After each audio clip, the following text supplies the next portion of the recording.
Meus irmãos, a paz do Senhor. Para mim é um grande prazer estar mais uma vez com os irmãos. A nossa finalidade aqui é compartilhar um pouco da palavra do Senhor nosso Deus, e hoje iniciamos aqui o nosso estudo na segunda carta do nosso tão amado apóstolo Pedro, no capítulo 1, no primeiro versículo. Pedro, então, ele prossegue falando para os mesmos destinatários da primeira carta, nossos irmãos e amigos ali no primeiro século que estavam dispersos pela região da Ásia Menor, a atual Turquia. Ele então, que é o remetente da carta, ele inicia registrando dessa forma: Simão Pedro. Então,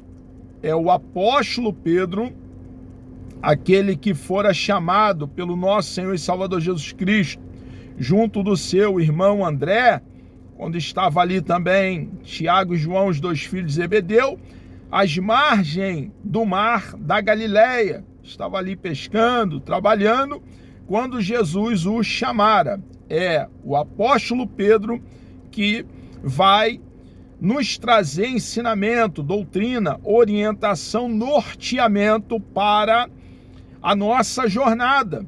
Enquanto estivermos aqui em peregrinação, temos as sagradas letras, o rolo sagrado, a nossa bússola, regra de fé e prática, o nosso manual.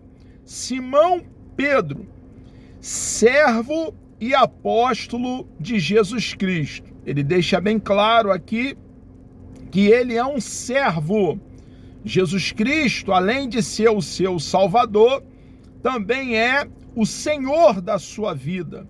Ele acata a vontade do nosso Senhor e Salvador Jesus Cristo. Está para trabalhar para o seu serviço, o serviço dado pelo nosso Senhor e Salvador Jesus Cristo a ele, a Pedro. O trabalho, a missão, sendo vocacionado pelo nosso Senhor e Salvador Jesus Cristo de, como arauto, proclamar as boas novas do reino. Está claro para o apóstolo Pedro que ele deveria cumprir a sua missão disseminando, difundindo a boa notícia, a mensagem que dá vida a mortos.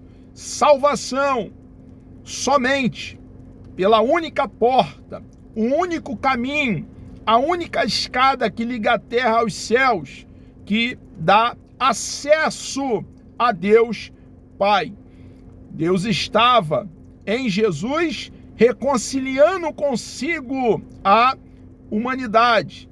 A oportunidade de salvação é dada a todo ser humano do planeta Terra, e Jesus veio para nos reconciliar com Deus Pai. Pedro então entende que ele foi chamado, vocacionado para servir, para trabalhar, para anunciar palavras de vida eterna. Então, quando ele faz essa colocação, servo, ele está dizendo que para ele existe a clareza de que Jesus Cristo é o seu Salvador, sim, mas também é o Senhor da sua vida. Ele foi resgatado, comprado, adquirido por alto preço. Nós, irmãos, cada um de nós cristãos, precisamos olhar para Pedro e tomar ensinamento dele e ter o nosso Senhor e Salvador Jesus Cristo como nosso Salvador, sim, mas também como o Senhor da nossa vida. Fomos comprados para servi-lo.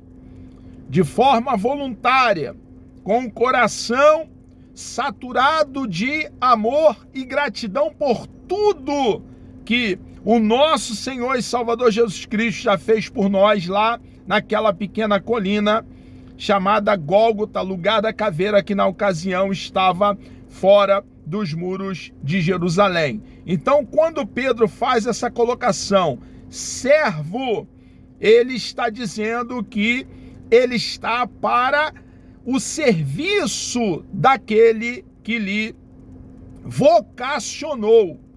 Ele prossegue dizendo, servo e apóstolo de Jesus Cristo. Ele não é um impostor, ele foi chamado por Jesus Cristo para ser apóstolo, tem autoridade apostólica e os seus escritos, o que ele passa a registrar são verdades perenes, eternas, são a palavra de Deus para cada um de nós que cremos em Cristo de todo o coração. Os céus e a terra passarão, mas as palavras do nosso Deus permanecerá para sempre. Simão Pedro, servo e apóstolo de Jesus Cristo. Observe que ele, depois de se apresentar como um remetente, aquele que estava registrando a carta, ele passa a deixar claro a quem os destinatários, os quais irão tomar ensinamento, irão tomar entendimento sobre as verdades vindas da parte de Deus, como deveriam se colocar, como deveriam agir e proceder. Aos que conosco alcançaram fé igualmente preciosa, pela justiça do nosso Deus e Salvador Jesus Cristo. A fé é um dom dado por Deus e nós vivemos não por vista, mas por fé. Nós que estávamos mortos em delitos e pecado, nós que estávamos distante de Deus, estávamos em um charco de lodo, assim também como o apóstolo Pedro. Uma vez que Deus veio ao nosso encontro, nos dando a oportunidade de tomar conhecimento do grande plano bendito de salvação elaborado por Ele, colocado por Ele mesmo em execução, não demos de ombro, não prevaricamos, não fomos negligentes, mas, uma vez entendendo o Evangelho, abraçamos a causa. Irmãos, hoje, nós que recebemos vida abundante, devemos então entender que vivemos para cumprir a missão estabelecida pelo nosso Deus para cada um de nós. Deus nos escolheu, Ele nos elegeu, Ele nos chamou para essa grande obra. É um privilégio nós que fomos alcançados pela graça de Deus mediante a fé, anunciar o grande plano bendito de salvação. A ordem daquele que nos chamou é: ide por todo mundo e pregai o evangelho a toda criatura. A colocação de Pedro aqui é de grande relevância. Ele diz: aos que conosco alcançaram fé igualmente preciosa, pela justiça do nosso Deus e Salvador Jesus Cristo. Quando nós cremos em Cristo de todo o coração, a justiça dele nos é imputada. E nós que até então estávamos longe de Deus, éramos inimigos de Deus, filhos da ira, como está claro quando Paulo escreve a carta à igreja que estava na cidade de Éfeso, ali no capítulo 2, nós que estávamos mortos em nossos delitos e pecados, que vivíamos de acordo com o príncipe da potestade do ar, o diabo. Vivíamos no curso deste sistema corrompido, influenciado pelo príncipe das trevas. Nós, uma vez ferido pelo evangelho, cremos em Cristo de todo o coração, a justiça de Cristo nos foi imputada. E a partir de ter cada um de nós a justiça de Cristo imputada a nós, passamos a desfrutar de paz com Deus, irmãos. Nós hoje, por crermos em Cristo de todo o coração, estarmos arraigados e fundamentados, plantados, calcados na videira verdadeira, desfrutamos de paz com Deus, comunhão, relacionamento. Temos a mesma sintonia com Deus que o nosso papai Adão e a nossa mamãe Eva tinha antes da queda. Assim como Enoque, assim como Noé, andamos com Deus. A grande obra do nosso Senhor e Salvador Jesus Cristo nos possibilitou, Ele como único mediador entre nós e Deus, possibilitou estarmos próximo de Deus, sermos habitação dEle.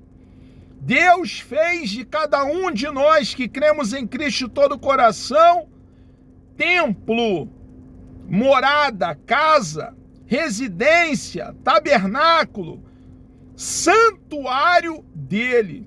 Irmãos, grande foi a obra realizada pelo nosso Senhor e Salvador Jesus Cristo. Ele quitou a nossa dívida, fez expiação por nós. A dívida que tínhamos com Deus Pai, porque Adão não foi tão somente o primeiro homem. Foi o primeiro homem, mas também foi o nosso cabeça federal, o nosso representante. Quando ele caiu, nós caímos com ele. Tivemos a sua culpa, a culpa do nosso papai Adão imputada a nós. Mas Deus, na plenitude dos tempos, enviou o segundo Adão.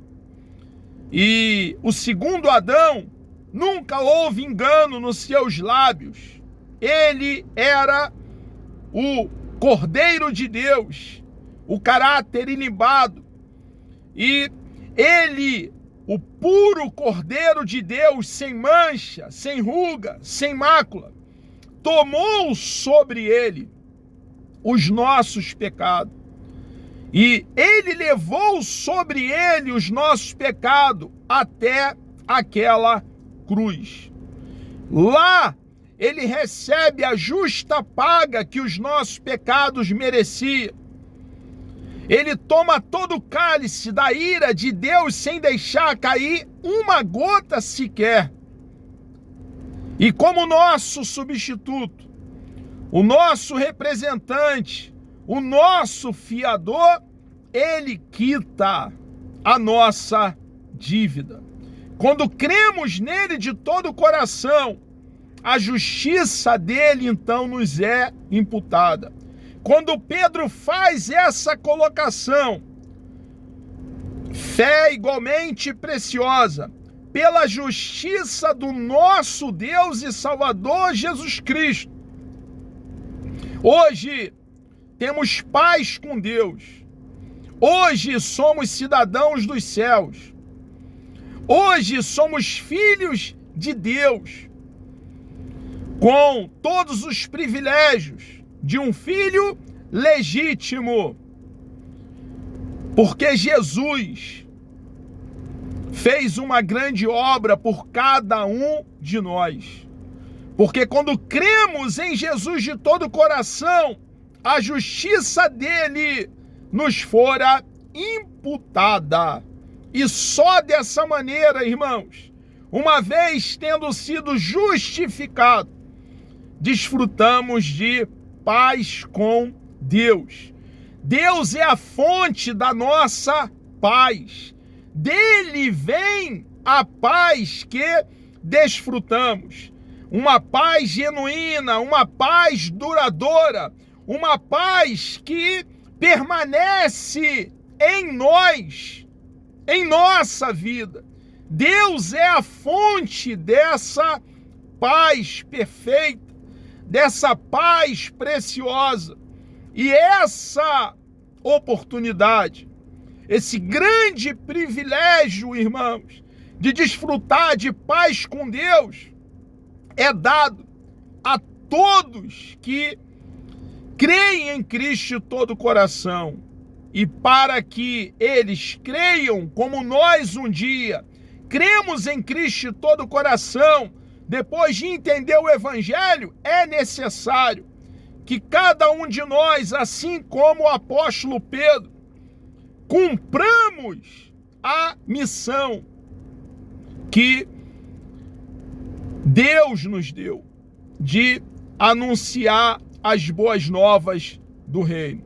Pedro, então, quando ele faz essa colocação, fé igualmente preciosa pela justiça do nosso Deus e Salvador Jesus Cristo, ele está deixando bem claro para nós que o mérito, a honra, o louvor, o enaltecimento somente ao nosso Senhor e Salvador Jesus Cristo pertence. Amados, chegamos aqui ao término dessa primeira exposição na segunda carta do nosso tão amado apóstolo Pedro. Deus nos dando vida até lá, no próximo encontro, nós aqui então falaremos a partir do versículo 2. Vamos orar?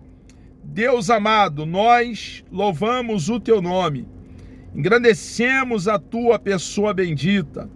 Muito obrigado, ó Pai, por essa grande oportunidade que o Senhor nos concede aqui estarmos falando do teu grande amor. Deus amado, grande foi a obra que o Senhor realizou na vida de cada um de nós. E por isso, ó Pai, somos gratos ao Senhor. Muito obrigado pela tua misericórdia e a tua bondade. Continue conosco, ó Pai, por favor, no decorrer desse dia, nos dando um dia produtivo na tua presença. É a nossa oração, meu Senhor amado, em nome de Jesus.